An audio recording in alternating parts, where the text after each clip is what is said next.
I'm working on a project right now, making all of these cabinet doors, and I needed some standoffs to be able to keep them off the workbench while the paint dry, and I did not have enough.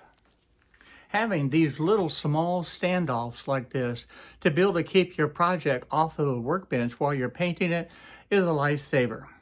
But what happens when you need more of these little standoffs than what you have?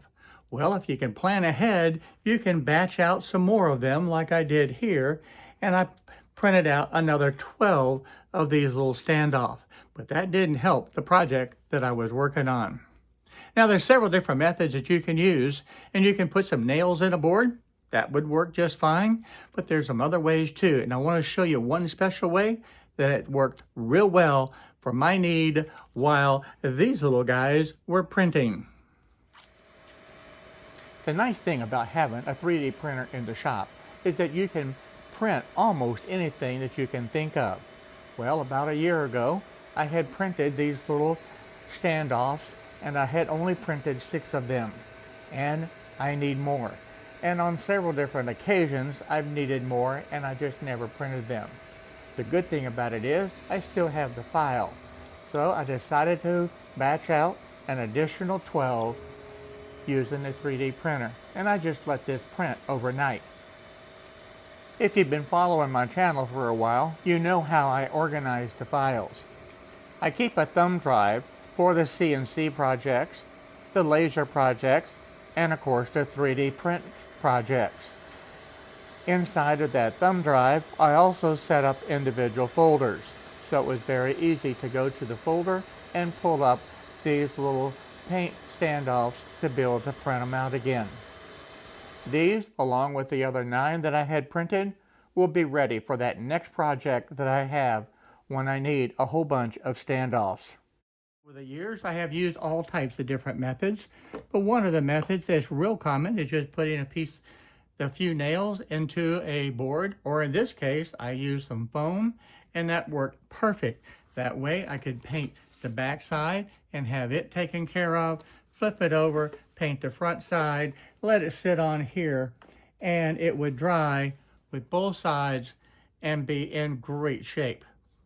But this is what I want to show you. These are nothing more than the wire nuts. And I had a box of those, and I could use these at the standoff, and they work perfect. Grab a few of these, and these will make perfect standoffs for your project. Now, I don't use these all the time, but in an emergency, when I need to be able to keep the project off of the workbench so that paint will dry, this is a great solution.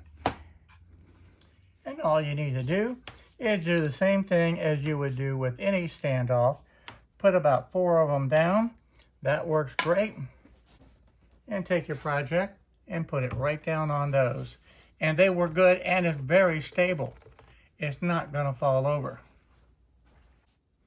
Now last night I printed 12 more of these little standoffs because they work extremely well, and that will complement the white ones that I have.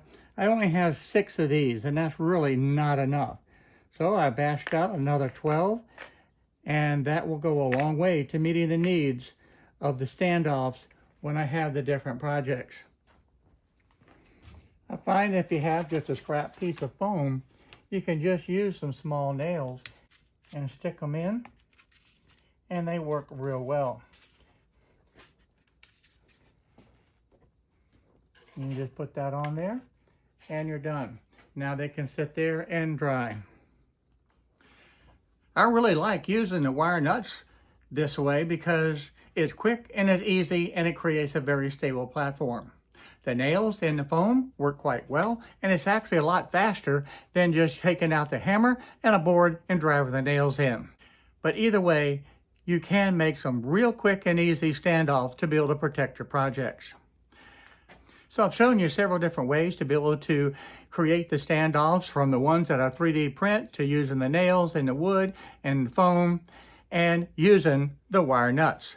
So leave me a comment in the comment section below, and let me know what you use as standoffs when you're working on the projects.